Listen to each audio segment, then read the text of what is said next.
Most of your work has been in network television so Mhm. far. So, in your mind, was this show always going to be on a streamer? And if so, why? Yes, it always was because I wanted it to be authentic, and I wanted the language to be authentic, and frankly, I really wanted the freedom just to be able to do what I want, whatever I wanted. After doing specifically the last 11 years of Modern Family, which was wonderful and was appropriate for network television because it was a family show.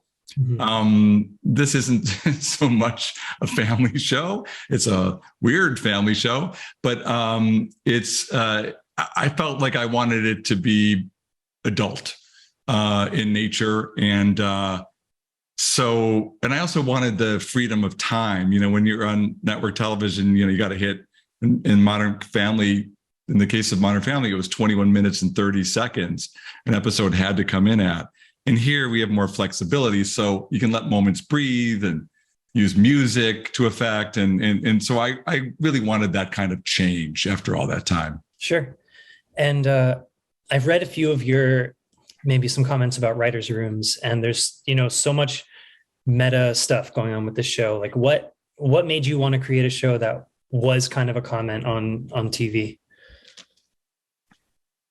Well, the first answer is I thought that, I wanted to do a show that was very real, but also had larger than life characters. Mm-hmm. And I looked around my world and, it's right in front of me, between actors and writers and powerful network executives, there are a lot of big egos and insecurities and interesting personalities. And so it just seemed like a natural arena.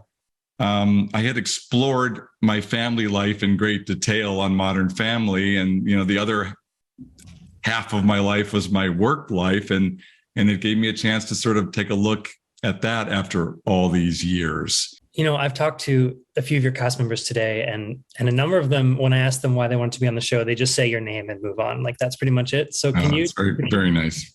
Well, sure, but can you talk about maybe what went into choosing the actors that are on Reboot?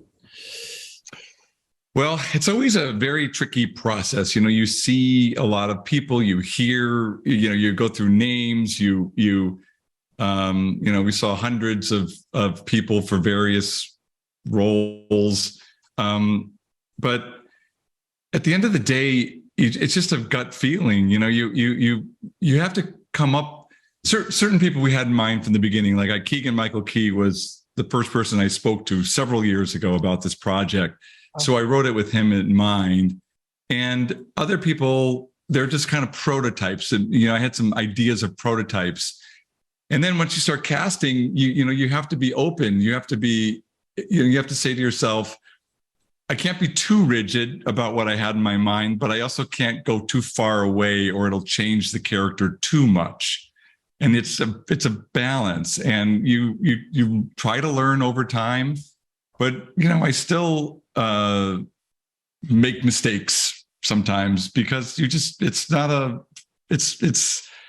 math. It's a very delicate process, but you're looking for just a gut feeling, like, ooh, would that person play well off of that person, or can I believe the sexual tension between these two people, or he seems like he'd get under that one's skin.